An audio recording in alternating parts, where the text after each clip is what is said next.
ஓம் சரணாகத தீனார்த்த பரித்ராண பராயணே சர்வசியார்த்திகரை தேவி நாராயணி நமஸ்துதே. வணக்கம் நேர்களே, இது மகாலட்சுமி ஜோதிடம் வழங்கும் காலச்சக்கரம். உங்கள் அன்பு ஜோதிடர் ஸ்ரீராம்ஜி பேசுகிறேன். அனைவரும் நலமுடன் இருக்கிறீர்களா? நன்றாகத்தான் இருப்பீர்கள், நன்றாக இருக்க வேண்டும். இன்றைய காணொளியில் நாம் காண இருப்பது ராகுவுடன் 7 பேர். இதன் தலைப்பு. பேச பேச தீராத ஒரு சப்ஜெக்ட் அப்படின்னு எடுத்துக்கிட்டோம்னா இந்த ராகு கேதுகள் தான். இவங்களை பற்றி பேசிக்கிட்டே இருக்கலாம். ஜோதிட சாஸ்திரத்தில் அதுவும் இப்போ நடந்துட்டுருக்கிற இந்த கலியுகத்தின் நாயகன் யாருன்னு கேட்டால் அது ராகு தான். ராகு தன்னுடன் சேரும் கிரகங்களின் தன்மைகளை பல மடங்கு விரிவடைய செய்து தூண்டிவிட்டு சிதறடிக்கும் குணம் கொண்ட கிரகம், மாய இருள். இந்த ராகுவோடு சப்த கிரகங்கள்னு சொல்லக்கூடிய 7 பேரும் சேர்ந்தால் எப்படி இருக்கும் அப்படிங்கிறத ஒரு சிறு நுணுக்கமாக பார்க்கலாம். இதில் ஒரு சூட்சுமம் என்னென்னா, இவர்கள் சேரும் இடத்தை பொறுத்தும் சில நிலைகளில் பலன் மாறும். அதே மாதிரி சேர்க்கை என்பது ராகு கேதுக்கு 5 டிகிரிக்குள்ளே ஒரு கிரகம் இருந்தால் மட்டும்தான் சேர்க்கை அப்படின்னு எடுத்துக்கணும். அதை தாண்டி விலகிய நிலையில் இருந்தால் அதை சேர்க்கைன்னு எடுத்துக்கூடாது. இது முதல் விதி.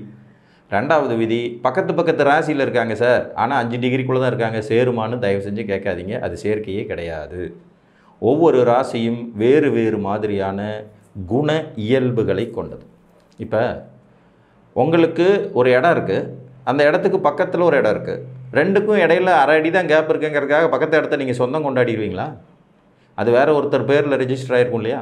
அதே மாதிரி தான் ஒவ்வொரு ராசியும் தனி இயல்பு கொண்டவை. அந்த ராசிக்கு சொந்தக்காரர்கள் வேற ஆளுகள். அப்போ அந்த ராசிக்குள்ளே ஒரு கிரகம் இருக்கும்போது இருக்கிற இயல்புக்கும் பக்கத்து ராசியில் இருக்கும் போது இருக்கக்கூடிய இயல்புக்கும் நிச்சயமாக வித்தியாசம் இருக்கும். பொதுவாக ராகுவோடு சேரும் கிரகங்கள் தன் இயல்பை இழந்து விடும், கிரகணம் அடைந்து விடும் அப்படின்னு சொல்கிற பொழுது உண்மைதான். அந்த வகையில் சூரியன் ராகுவோடு இருக்கார் அப்படிங்கும்போது பார்த்திங்கன்னா அதிகார துஷ்பிரயோகம் அப்படிங்கிற ஒரு குணம் வந்துடும். இந்த லஞ்ச லாவண்யம், கையூட்டு பெறுறது, கை நீட்டுற வேலையெல்லாம் ராகு சூரியனை தூண்டி விட்டு செய்யக்கூடியது. அதிகாரத்தை தவறாக பயன்படுத்துவது, அதிகாரத்தில் முதல்ல கொண்டு போய் உட்கார வைக்கிறது, அப்புறம் அதை தவறாக பயன்படுத்துறது, அதுக்கப்புறம் அதுக்கு பனிஷ்மெண்ட் வாங்கி கொடுக்கறது, இதெல்லாம் செஞ்சுடுவார். அப்பா மகன் உறவை கெடுத்து விடுவார். தகப்பனாதி வர்க்கத்தின் மூலமான சிக்கல்களை உருவாக்குவார்.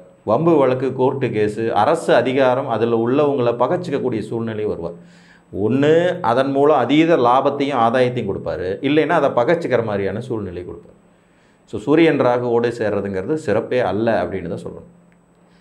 ஒருவேளை இயற்கை சுபர்களின் தொடர்பு, பார்வை இதெல்லாம் கிடைக்க பெற்றால் இந்த அமைப்பு மாறும். எது செஞ்சாலும் மாட்டிக்காமல் தப்பிச்சு வந்துடுவார். கழுவுற மீனில் நழுவுற மீன்கிற மாதிரி கோடி கோடியாக கொள்ளையடித்து சொத்து சேர்த்தரக்கூடிய விதிகளை உண்டாக்கிடும். சந்திரனோட ராகு, இதுவும் கிரகண அமைப்பு தான். இதுவும் சேரவே கூடாத ஒரு அமைப்பு. மனநிலையில் பாதிப்பை ஏற்படுத்தக்கூடியது. அதீத கற்பனை செயல்திறன், நீரில் கண்டம், தாயாதி வர்க்கத்துடன் கடுமையான பகை, சிக்கல்கள், பிரச்சனைகள் போன்றவற்றை கொடுப்பது. தாயாதி வர்க்க உறவே ஆகாமல் போயிடுறது, தாயை இளமையிலேயே இழந்துடுறது, தண்ணீர் சம்மந்தப்பட்ட பிரச்சனைகள் உடம்புல ஏற்படுறது, கிட்னி ஃபெயிலியர் கொடுக்கறது, இந்த கேன்சர் மாதிரியான நோய்களை கொடுக்கறதெல்லாம் சந்திரன் ராகுவுடைய காம்பினேஷனில் வரும். பெண்களுக்கு இந்த அமைப்பு இருந்ததுன்னா மோஸ்ட்லி பிரெட் கேன்சர் வர்றதுக்கு, அந்த மார்பக புற்றுநோயின்னு சொல்லுவாங்க இல்லையா, கர்ப்பப்பை வாய் புற்றுநோய், மார்பக புற்றுநோய் வருவதற்கான வாய்ப்புகளை தூண்டி விடுவார். இவங்களோட 6ஆம் அதிபதியெல்லாம் தொடர்பு வந்துடுச்சுன்னா பெரும் சிக்கல். அதே நேரம் இதில் இருக்கிற ஒரு நல்ல வெர்சன் அப்படின்னு எடுத்துக்கிட்டோம்னா, இந்த கதாசிரியர்கள், சினிமா துறையில் இருக்கிறவங்க, கற்பனையை சம்மந்தப்பட்ட தொழில்கள் செய்யக்கூடியவர்கள், டிசைனிங் வடிவமைப்பாளர்கள், இவங்களெல்லாம் உருவாக்குற அமைப்பு இருக்கும். கவிதை எழுதுகிறவங்க, கதை எழுதுகிறவங்க, கட்டுரை எழுதுகிறவங்க, பாட்டு பாடுறவங்க, காவியம் எழுதுகிறவங்க, புகைப்பட கலைத்துறை நாயகர்கள், இவங்களெல்லாம் உருவாக்குறது இந்த ராகு சந்திரனுடைய இணைவு. ஒரு பக்கம் நெகட்டிவ், இன்னொரு பக்கம் பாசிட்டிவ் இருக்கும். அது சேரும் இடத்தை பொறுத்து முடிவாகும். அப்போ அவரோட சேர்கிற சுபகிரகங்கள், அவரை பார்க்குற சுபகிரகங்கள், சந்திரன் நின்ற அமைப்பு, இதெல்லாம் பொறுத்து இந்த நிலைகளில் சற்று மாறுதல் இருக்கும். செவ்வாயோட ராகு சேர்வது கண்டிப்பாக சகோதர உறவு கெடுக்கும், பூமியினால் பிரச்சனை கொடுக்கும், அதிகாரம் உள்ளவங்களோட நேரடியாக பகையை ஏற்படுத்தும், இரத்த சம்பந்தப்பட்ட பிரச்சனைகளை கொடுக்கும், இரத்த சம்பந்தப்பட்ட உறவுகள் சிக்கல் தரும், டாக்குமெண்டேஷன் பிரச்சனைகளை தரக்கூடியது இருக்கும். சொத்து வாங்கினாலே அதில் வில்லங்க சொத்துங்கிறது மாதிரி சேரக்கூடிய அமைப்பு இருக்கும். அதே நேரத்தில் ராகு செவ்வாய் ஒரு நல்ல நிலையில் இணைவில் இருந்துட்டாங்கன்னா மருத்துவத்துறை சாதனையாளர்களை உருவாக்கும், ஆராய்ச்சியாளர்களை உருவாக்கும், ஆராய்ச்சி சம்மந்தப்பட்ட துறைகளில் பெரிய லெவலில் முன்னேற வைக்கும். அதே நேரத்தில் சீட்டிங் பண்ணி ரியல் எஸ்டேட் துறையில் கோடி கோடியாக சம்பாதிக்கிறதுக்கான வாய்ப்புகளும் உண்டாக்கும். புறம்போக்கு நிலத்தை பட்டா போட்டு விற்கிறதெல்லாம் இந்த செவ்வாய் ராகு காம்பினேஷன் தான். ஸோ ராகு செவ்வாயுடன் சேர்க்கும்போது இந்த மாதிரி இருக்கும். புதனோடு சேரும்போது ராகு பெருசாக புதனை கெடுக்கிறது இல்லை. புதன் மட்டும்தான் ராகு கேதுவால் பாதிக்கப்படாத கிரகங்கள் அப்படின்னு நம்ம ஏற்கனவே பல காணொலிகளில் சொல்லியிருக்கோம். ஒன்று அதீத புத்திசாலித்தனம், அதன் மூலம் ஆதாயம், பங்குச்சந்தையில் ஆதாயம், ஸ்பெக்குலேஷனில் முன்னேறது, அறிவு திருட்டுன்னு சொல்லக்கூடிய மற்ற விஷயங்களை கண்டுபிடிக்கிறது, மற்றவங்களுடைய உடைமைகளை தனதாக்கி கொள்வதுங்கிற மாதிரி வளர்ச்சியை கொடுக்கும். நல்ல சுபர்களின் தொடர்புகளும் சுப வீடுகளின் தொடர்புகளும் இருந்துச்சுன்னா மிகப்பெரிய அறிவாற்றல் கொண்ட மனிதராக மாற்றிடும். குறுகிய காலத்தில் மிக பெரும் கோடீஸ்வரர்களை உருவாக்குறது இந்த புதன் ராகு காம்பினேஷன் தான். புதனோட வீடுகளில் ராகு உட்கார்ந்தாருனாலே அந்த அமைப்பு வரும். மிதனத்திலேயோ கண்ணிலேயோ ராகு இருந்தாருனால அந்த வேலையை செய்வார்.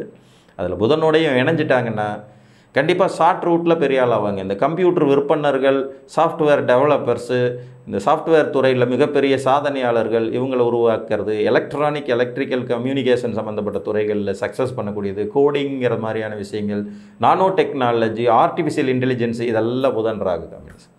ஸோ ராகுவால் அதிகமாக அஃபெக்ட் ஆகாத கிரகம் புதன் மட்டும்தான். ஒரு மோசமான வீடில் இந்த இணைவு இருக்குன்னா அறிவு திருட்டு, இவங்க கஷ்டப்பட்டு செத்ததை மற்றவங்க திருவிட்டு போயிடுறது, சீட்டிங் பண்ணுறங்கிற பேர் வழியில் எங்கேயாவது மாட்டிட்டு மூழ்கிறது, இந்த மாதிரி பலனை தருவார். ராகுவோடு சுக்கிரன் அதீதமான உல்லாச சல்லாபங்களுக்கு ஆளாகிறது, அதை அனுபவிக்க தூண்டப்படுவது, முறை தவறிய தொடர்புகளை ஏற்படுத்திடுறது, ஒன்றுக்கு மேற்பட்ட விஷயங்களில் கவனம் செலுத்துறது, வாழ்க்கை துணை இருக்கும்போதே அவங்களுக்கு துரோகம் செய்கிறதுங்கிற மாதிரியான அமைப்பு, எப்போ பார்த்தாலும் ஆடம்பர செலவு பண்ணணும், ஜாலியாக இருக்கணுங்கிற மாதிரி, வாழ்க்கை வாழ்கிறதுக்கு தான் என்னையா கட்டுப்பாடெல்லாம் வச்சுக்கிட்டு இருக்கீங்க, இதெல்லாம் எங்களுக்கு தேவையே இல்லைன்னு தூக்கி எறிஞ்சிறதுன்னு இருக்கும். இந்த இணைவை ரொம்ப கவனமுடன் பரிசீலிக்க வேண்டியது அவசியம். ஒரு தனி மனிதனுடைய ஒழுக்கத்தையும் குணத்தையும் கெடுத்து குடிச்சவர் பண்ணிடக்கூடிய விதி இதுக்கு உண்டு. இது எந்த இடத்துல சேர்ந்துருக்கு, வேறு சுபர்களின் தொடர்புகள் இருக்காங்கிறதெல்லாம் பார்த்து தான் அந்த பலன்களை முடிவு செய்யணும். இணைவுன்னா நான் முதல்ல சொன்னது தான் 5 டிகிரிக்குள்ளே இருந்தால் மட்டும்தான் இணைவு, அப்படி இல்லைன்னா இல்லை, அதை தூக்கி ஓரமாக போட்டுடணும்.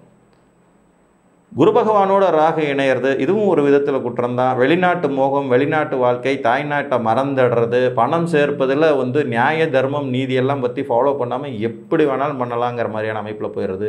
இதில் அவங்க வக்கரகதியிலே இருந்துட்டாங்கன்னா இந்த குணம் பல மடங்கு அதிகரிக்கும்.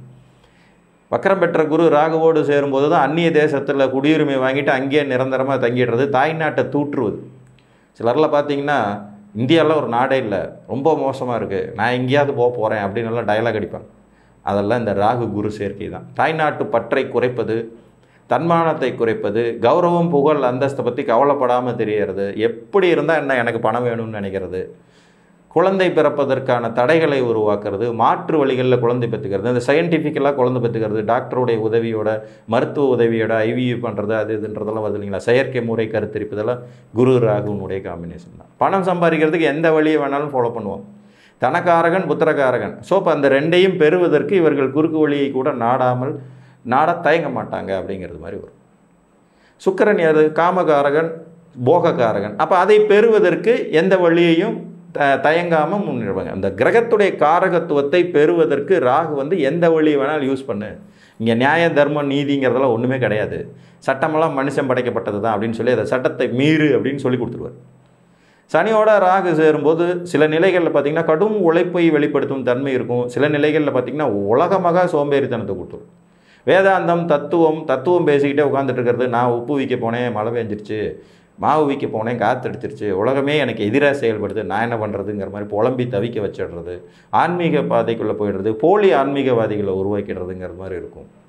ஆயுள் பலத்தை அதிகப்படுத்துவதற்கான வேலைகளெல்லாம் ரொம்ப தெளிவாக செய்வாங்க. அப்படி இல்லைன்னா வாழ்ந்து என்னடா பிரயோஜனங்கிற மாதிரி நேர் எக்ஸ்ட்ரீம் லெவலுக்கும் மாறுவாங்க. உழைப்பை சுரண்டுவதுங்கிறது மாதிரியான ஒரு அமைப்பு இருக்கும். உழைக்காமலே ஏமாற்றக்கூடிய ஒரு சீட்டிங் அமைப்புகளை உருவாக்குறதும் இந்த ராகு சனி சேர்க்கை தான். இவர் எங்கே சேர்ந்துருக்காங்கிறத பொறுத்து முடிவுகளில் மாற்றம் இருக்கும். 2 எக்ஸ்ட்ரீம் லெவலையும் சனிக்கு கொண்டுட்டு போவார் ராகு. இவங்க 2 பேரும் நண்பர்கள் தான்னாலும் கூட பயங்கரமான ஹார்ட் ஒர்க்கரை உருவாக்குறதும் ராகு சனி காம்பினேஷன் தான். சுத்தமாக வேலையை பார்க்காம ஏமாத்துகிற சீட்டிங் பேர் வழிகளை உருவாக்குறதும் அதே ராகு சனி காம்பினேஷன் தான். கேதுவோட ராகு இணைய முடியாதுங்கிறது ஒரு சூட்சமம். ஸோ அதை தவிர இந்த சப்த கிரகங்கள் இணையும் போது அந்தந்த கிரகத்தின் காரகத்துவம் ஆதிபத்தியத்தை எப்படி ஏனும் பெற்றுவிடலாம்ங்கிற எண்ணத்தை தருவார். அது மட்டும் நிதர்சனம். இப்போ சூரியன் ராகு சேரும்போது அதிகாரத்தை எப்படியாவது பெறணும், துஷ்பிரயோகம் பண்ணணும். சந்திரன் ராகு சேரும்போது அதே மாதிரி தான், கற்பனா சக்தியின் உச்சகட்டம்.